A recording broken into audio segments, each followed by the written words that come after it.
The hungry smile. The market was loud that evening, filled with shouts of sellers, the clatter of carts, and the smell of roasted food drifting through the air. People walked in every direction, buying fruits, bread, and meat, their voices mixing into one endless noise. But in the corner near a broken stone wall, a girl sat very still. She had a scarf pulled low over her head, hiding most of her face. Her clothes were old, patched, and a little too large for her thin frame. No one noticed her, or maybe no one cared, but one man did. Daniel, a human worker, was on his way back from the factory.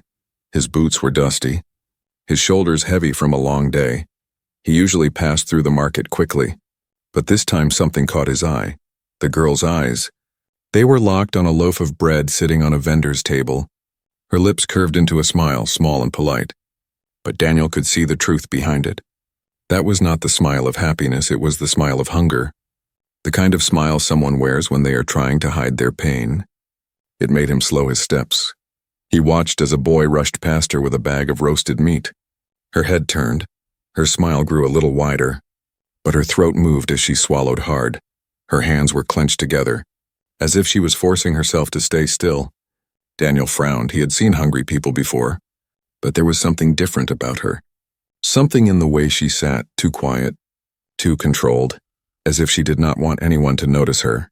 And yet he noticed. Daniel stepped closer, pretending to check the nearby stall.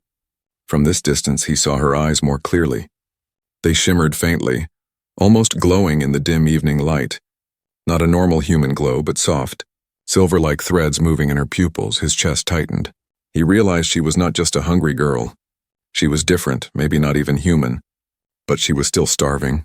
Her smile tried to cover it, but her thin frame told the truth. Daniel remembered how many times he had walked past people like her, how easy it was to look away, but tonight he could not. He walked toward the bread stall and bought 2 loaves. The vendor barely looked at him, sliding the warm bread into a rough paper. Daniel turned back toward the girl. She noticed him now, her body tensing. Her eyes followed his every move. Her smile did not fade, but her hands moved to her scarf, pulling it lower as if she feared being seen. Daniel crouched down and held out 1 loaf. Her head tilted slightly, surprise flashing in her strange glowing eyes. She shook her head quickly, the smile still there. I'm fine, she whispered, her voice soft, almost musical, but weak. Daniel didn't believe her. He placed the bread on the ground near her feet. You don't have to pretend, he said quietly. Eat. For a long moment she did not move. Her smile stayed frozen on her lips, but her eyes betrayed her. They flicked from the bread to his face, as if she was waiting for a trick, as if kindness was something dangerous. Finally, her thin hand reached out, shaking as she picked up the bread. She held it close, almost reverently. Then slowly, she tore off a piece and placed it in her mouth.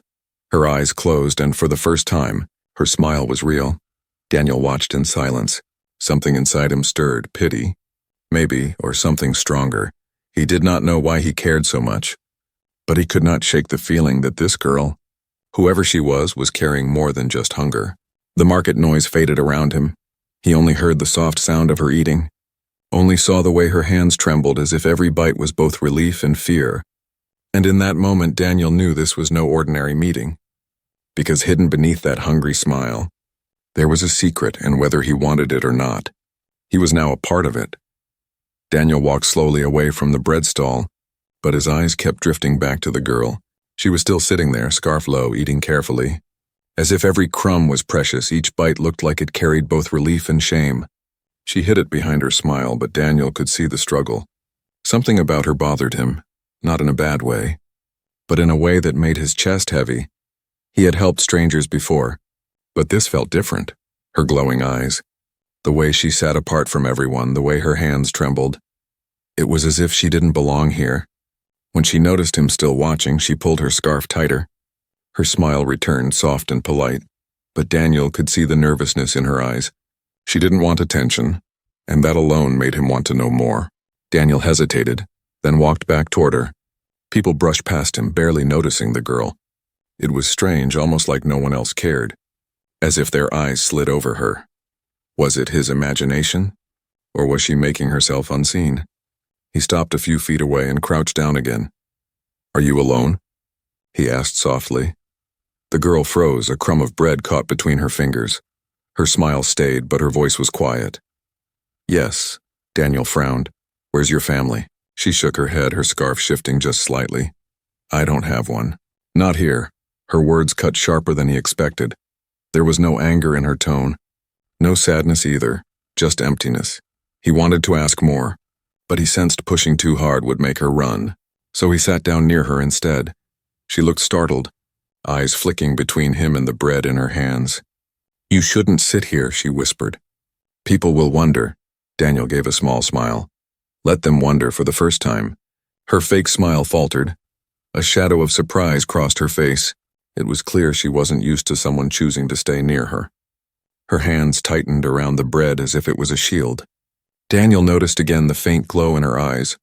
Up close, it was undeniable, silver threads of light dancing in her pupils. It made her look both fragile and otherworldly. He leaned slightly forward, lowering his voice. You're not from here, are you? The girl stiffened. Her scarf slipped just enough for him to see a mark on her skin. A faint line of blue, glowing softly like a vein of light.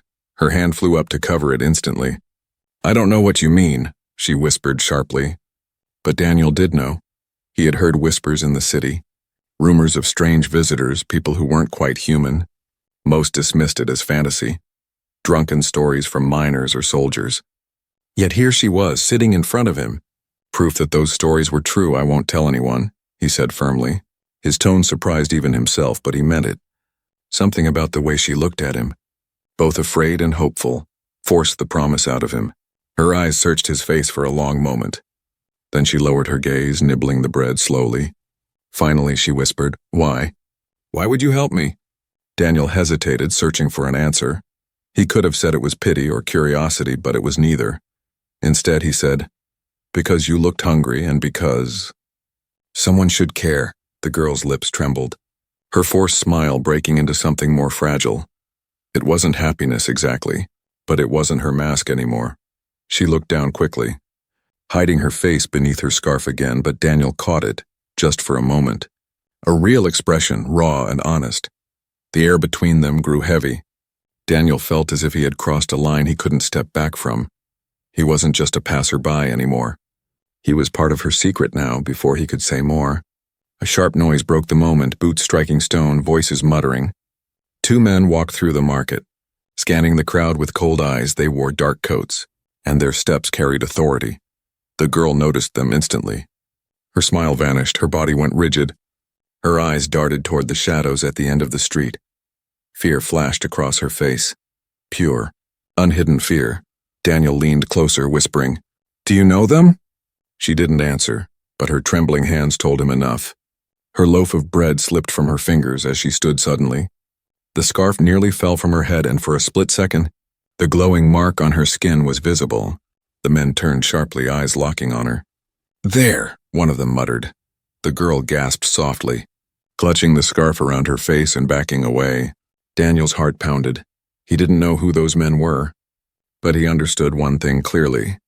They were looking for her, and now, because he had noticed her hunger, because he had chosen to care, he was caught in her danger too. The crowd in the market kept moving, buying, selling, and laughing. No one seemed to notice the tension rising in the corner. But Daniel felt it clearly, like a storm creeping closer. The two men were moving with purpose, their sharp eyes fixed on the girl.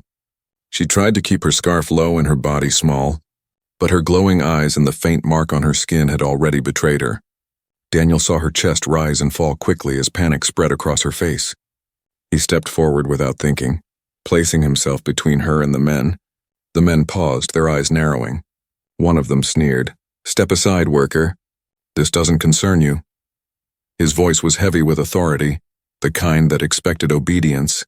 Daniel's heart pounded, but he shook his head slowly. She's just a girl, he said, his voice firm but calm. The second man's lips twisted into a cruel smile. Not a girl, he said coldly, a runaway. And she belongs to us. The word belongs made Daniel's stomach twist. He glanced back at the girl who stood frozen, trembling like a cornered animal. Her eyes begged him not to leave her, but also begged him not to fight. She knew these men, and she feared them deeply. Daniel turned back, forcing his voice steady. You've made a mistake, he said. The first man chuckled darkly. pulling back his coat just enough to reveal a weapon at his side. "Move, human, unless you want trouble." Daniel's mind raced. He was just a factory worker with tired hands and a poor paycheck. But something inside him refused to step aside. He remembered the fake smile the girl had worn to hide her hunger. The way she had eaten bread as if it was the first kindness she'd seen in years. And he knew if he moved, if he let them take her, she would disappear into darkness forever. He glanced back at her again. "Run," he whispered. Her eyes widened, confused, but before she could question him, he shifted his weight and blocked the men's path more firmly. "Last chance," one of the men growled. But Daniel didn't move. Instead, he shoved a nearby cart of fruit. Sending it crashing across the stones, oranges and apples rolled everywhere. Spilling under the men's boots, the crowd gasped. People shouting at the sudden chaos. And in that moment of distraction, Daniel grabbed the girl's arm and pulled her into the alley. "Run!" He hissed. They darted through the narrow passage, the sound of angry voices and heavy boots close behind. The girl's scarf slipped again, and her glowing mark lit faintly in the shadows. She gasped for breath, her steps stumbling, but Daniel didn't let go. He pulled her through twists and turns until they burst into a quieter street. Finally, she yanked her arm free, her voice trembling. "Why are you doing this? You don't even know me." Daniel turned to face her, his chest heaving. "Because no one should belong to men like that," he said simply. For a moment, her glowing eyes softened. Then slowly, she lowered her scarf, revealing her face fully for the first time. Daniel felt his breath catch. Her features were delicate but strange. Her skin carried faint glowing lines like rivers of silver light. Her eyes, though frightened, were beautiful and alien. She was not human. "And there was no doubt about it now, my name is Lyra," she whispered, her voice shaking but steadying as she spoke. "I come from far beyond this world. My people were captured, sold, treated as nothing." She looked down, clutching her hands together. "I escaped, but I cannot hide forever. They always find me." Daniel stared at her. Everything he had just witnessed, the men, their words, her fear, it all made sense now. She wasn't just a starving girl, she was a fugitive, hunted because someone had decided she was property. "Then let them find me instead," Daniel said without thinking. His voice was sharp, stubborn, carrying more courage than he actually felt. Lyra looked up at him in shock, her glowing eyes wide. "You'll get yourself killed," she whispered. Daniel shrugged. "Maybe, but I won't let them take you back."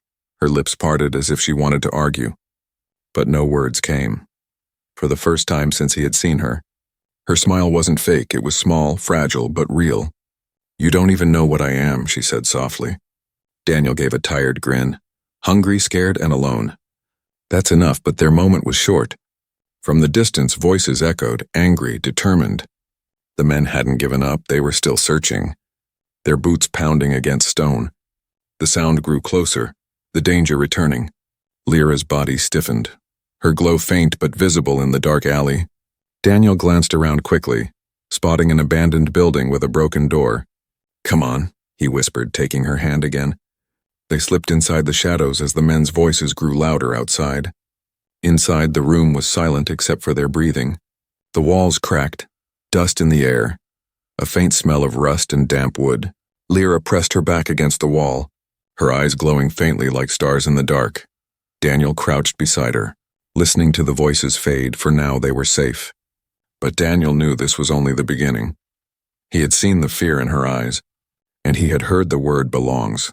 He understood helping her meant standing against something bigger, darker, and far more dangerous than he could imagine. And yet, as he looked at her fragile smile in the dark, he knew he couldn't walk away, not anymore.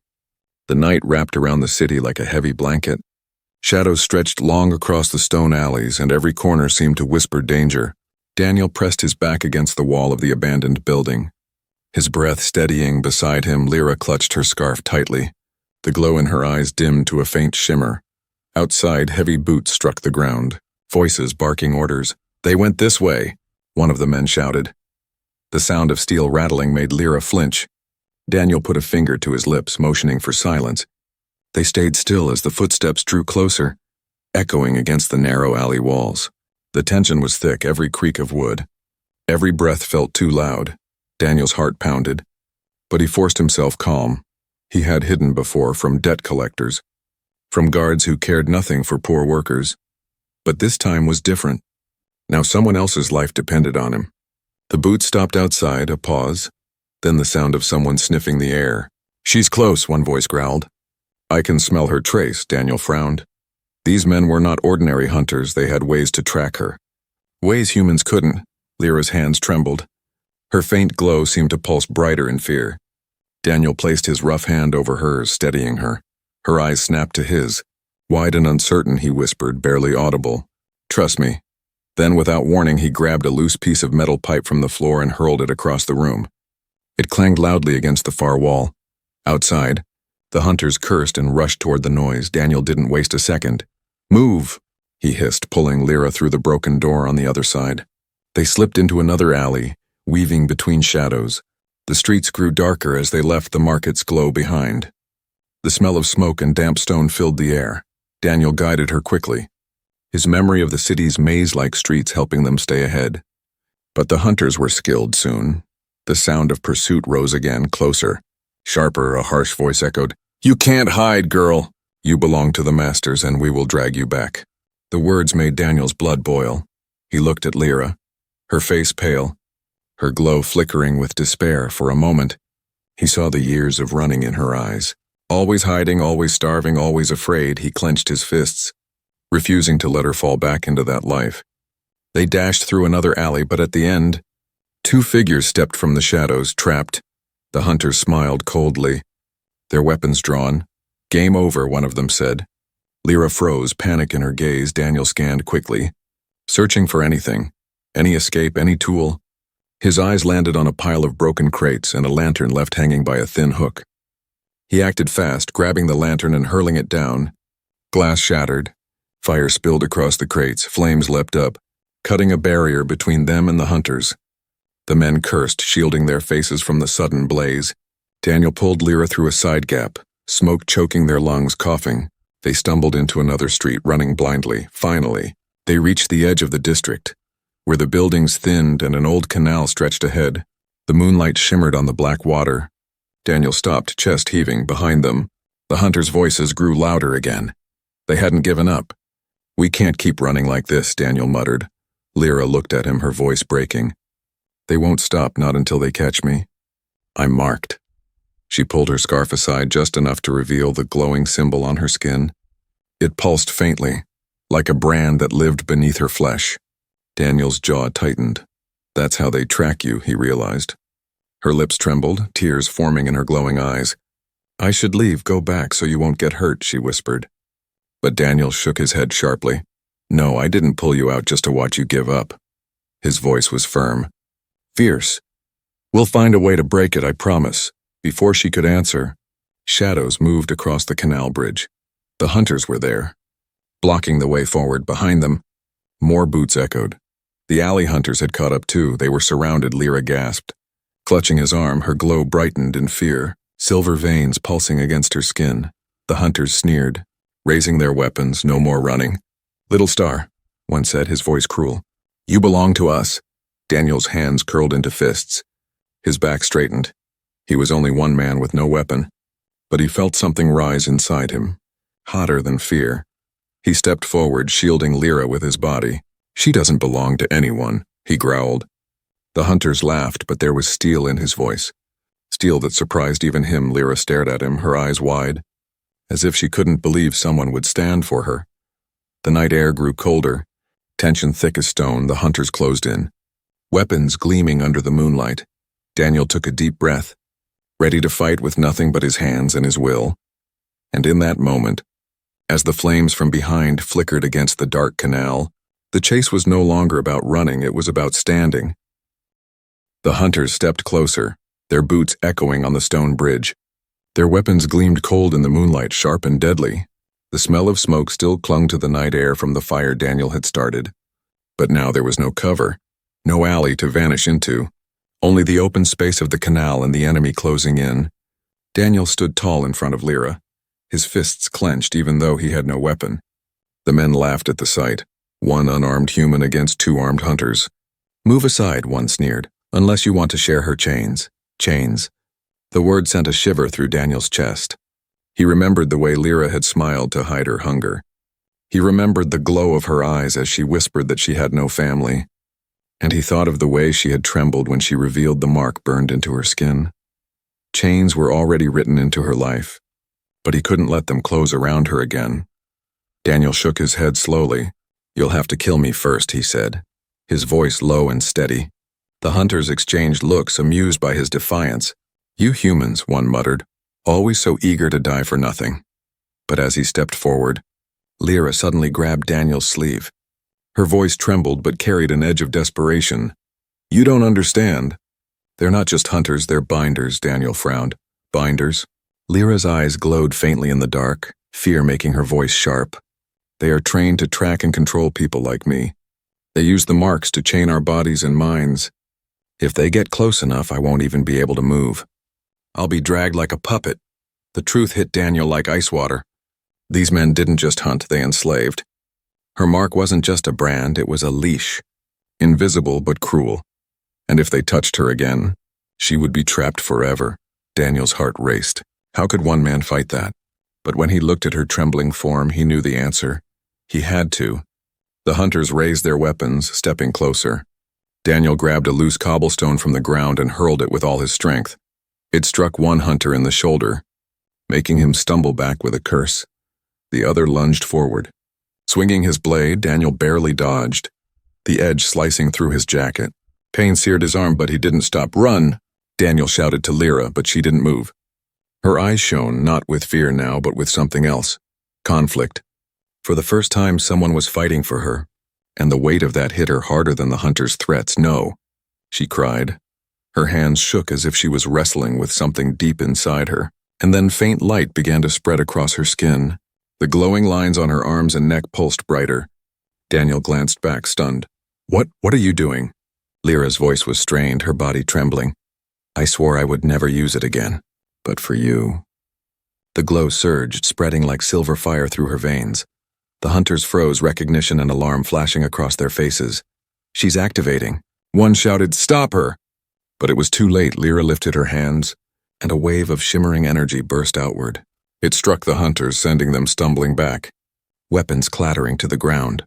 Their bodies slammed into the bridge wall, cracks spreading in the stone. The glow around Lyra flickered, then dimmed as she fell to her knees, exhausted. Daniel rushed to her side, catching her before she collapsed fully. Her breathing was shallow, her eyes dim but still open. "You shouldn't have seen that," she whispered. Daniel held her steady. "You just saved us," he said firmly. But her head shook weakly. "No, you don't understand. That power is the reason they hunt me. The reason they call me property. I was born with it. And my kind are used until we break." Her voice cracked, and tears spilled down her glowing cheeks. "They will never stop, Daniel. Not until they chain me again." Daniel's jaw tightened. He looked at the unconscious hunters sprawled against the broken stone. They would wake, and more would come. She was right. They would never stop. But neither would he. He wiped the dirt from her face, his voice steady. "Then let them come. I'm not leaving you." Her glowing eyes widened, her lips parting as if to argue, but no words came instead. A single tear rolled down, not of fear this time, but of something softer, hope. The night was quiet again, only the sound of water lapping against the canal. But both of them knew the silence would not last. This fight was far from over, yet in that fragile moment, sitting on broken stone with the faint silver glow of her veins lighting the dark, Lyra realized she was no longer alone, and Daniel realized that this was no longer about a stranger in need. It was about a bond, one that no chain could break. The night air grew colder on the broken bridge. The hunters lay groaning against the stone, their weapons scattered. Lyra leaned weakly against Daniel, her glow faint, flickering like a candle about to die. Daniel held her steady, his own arm bleeding from the earlier slash, but his resolve harder than iron. He knew they had only moments. The two men would not stay down forever, and worse, others would come. The city was full of dark alleys and silent watchers, and he felt eyes already on them. The hunters were never alone. Lyra's voice was a whisper heavy with exhaustion. "You should leave me, Daniel. If they catch you with me, they'll mark you too. They'll make you a slave like us." Her words cut deep, but Daniel shook his head sharply, refusing. "I've been chained my whole life," he muttered, his voice low and fierce. Not by Marx, but by poverty, by the factory, by men who think people like me don't matter. I won't let them put real chains on you. Lyra looked up at him, stunned by his stubbornness. For a moment she almost believed he was like the heroes in her people's stories. But this was no story. This was real. And danger pressed closer with every second. Shadows moved at the far end of the canal. More figures appeared, dark coats, heavy boots, gleaming weapons. At least 4 of them, their faces cold and certain. Daniel's stomach twisted. But he stood taller, pulling Lyra behind him. The leader stepped forward, his voice cruel but calm. You're a brave one, human. But bravery doesn't change the truth. She belongs to us. He pointed at Lyra as if she was nothing more than property. A tool, a weapon, a slave, that's all her kind is. Step aside and you may live. Daniel's blood boiled. He thought of the way Lyra had smiled through her hunger. He thought of the fear in her eyes every time she heard footsteps behind her. And he thought of the small, fragile hope she had shown when he promised not to leave her. He stepped forward, fists clenched. His voice like stone. She's not a thing. She's not yours. If you want her, you'll have to go through me. The hunters laughed, the sound sharp and cruel in the night air. One raised his weapon casually. What can you do, human? You're nothing. Daniel's heart pounded, but he refused to move. He grabbed a length of broken wood from the side of the bridge, just a stick. But in his hands it felt like a shield. He planted his feet. His body between Lyra and the hunters for the first time in his life. He wasn't running, he was standing. Lyra's breath caught. Her glowing eyes widened, her voice trembling. They'll kill you. Daniel glanced back at her. And despite the danger, he smiled faintly. Maybe. But I'd rather die free than live as a coward. And I won't let them take you back. Something in his words struck her heart harder than any chain ever had. No one had ever stood for her. No one had ever looked at her as more than property. Her hands shook, her glow flickering brighter. Daniel, she whispered, almost like a prayer. The hunters moved in, circling. Their weapons ready, but Daniel didn't step back. He swung his makeshift staff with raw strength, knocking one man's blade aside. The clash rang loud in the night. Pain shot through his arms. But he held firm. The others lunged, but Daniel fought with desperate fury. He wasn't trained, he wasn't strong like them. But he had something else, a reason every strike. Every block was fueled not by survival, but by determination. He had chosen this stand. And he would not fall easily. One hunter crashed into him, the staff splintering under the force. Daniel staggered, his chest burning, but before the man could finish him, a flash of silver light erupted beside them. Lyra, weak as she was, had raised her hands again. Energy burst from her veins, a wave of shimmering force that threw the hunter back into the canal water with a scream. The glow around her wavered, nearly breaking. Daniel caught her before she collapsed, his voice firm despite his exhaustion. Stay with me, Lyra. The hunters hesitated now, their cruel smiles fading into uncertainty. They had expected an easy capture. Not resistance, not a human willing to fight, and not a runaway girl who still carried power in her blood. The leader growled, his voice harsh. This isn't over, human. You can stand tonight. But you won't stand forever. She will belong to us again.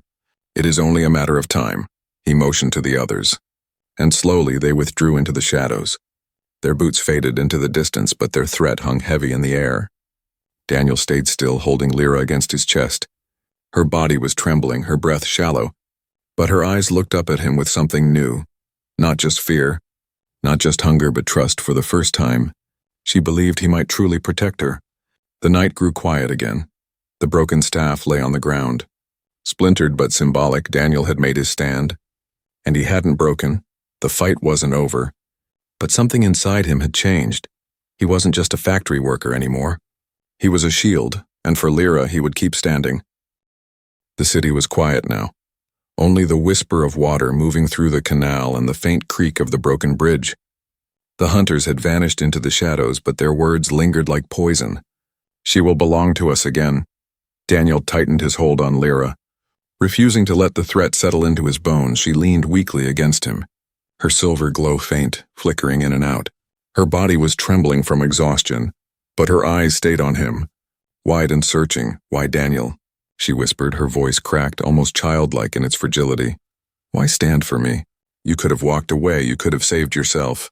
Daniel looked down at her, his face tired but steady. He thought of the factory, the endless grind. The feeling of being invisible in a world that didn't care, and he thought of the first time he saw her, that hungry smile hiding pain, those trembling hands hiding despair. "I've walked away too many times in my life," he said softly. "But not this time, not when someone needed me. Not when you needed me."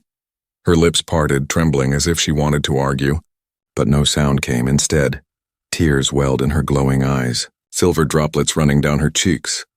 No one had ever spoken to her that way. No one had ever seen her as anything more than a mark, a weapon, a piece of property.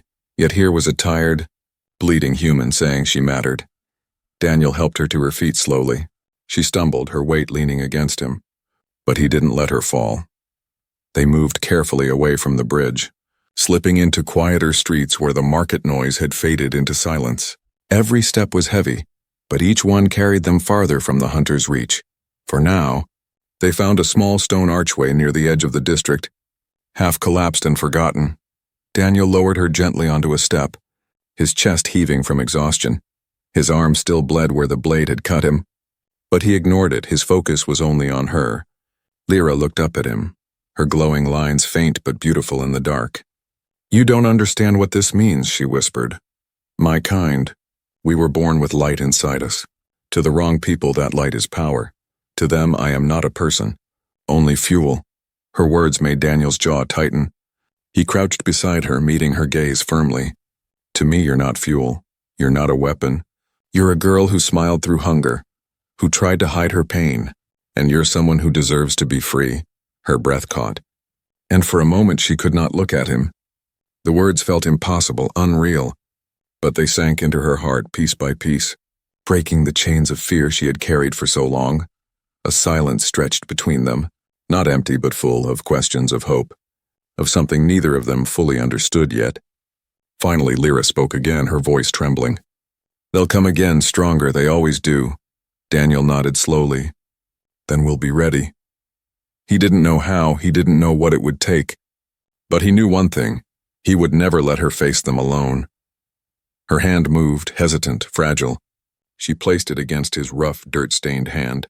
Her silver glow spread faintly across his skin, warm and soft. "Then I'm not alone anymore," she whispered. The moment held them both still. The world outside was still dangerous. The hunter still out there, but for the first time, Lyra's smile was not a mask, it was real. Born not from hiding hunger, but from finding hope.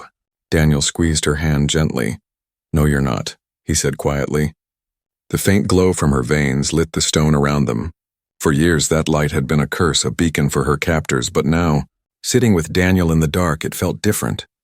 It felt like the start of something new, far away. A horn echoed across the night. The hunters were still searching, but Daniel didn't flinch. He looked at Lyra, at her fragile strength, her trembling hope, and he made a silent vow. This fight was not over, but together, they had already won something greater than a battle. They had found trust. They had found courage. They had found each other. The night was no longer just danger and fear.